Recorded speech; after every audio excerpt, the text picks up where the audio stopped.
ภะคะวาอะระหังสัมมาสัมพุทโธวิชชาจารณะสัมปันโนสุขตัวโลกวิทูอนุตตรปุริสธรรมสารติสัทธาเทวมนุสสานังพุทโธภะคะวา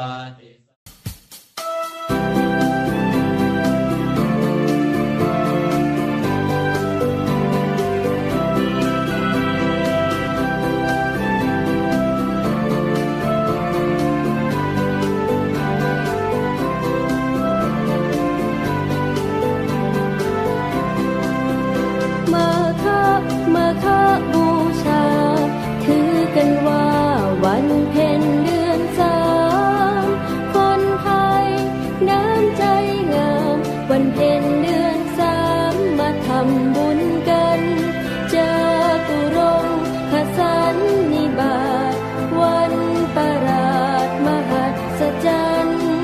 พระอรหันต์มาประชุมกัน1,250 องค์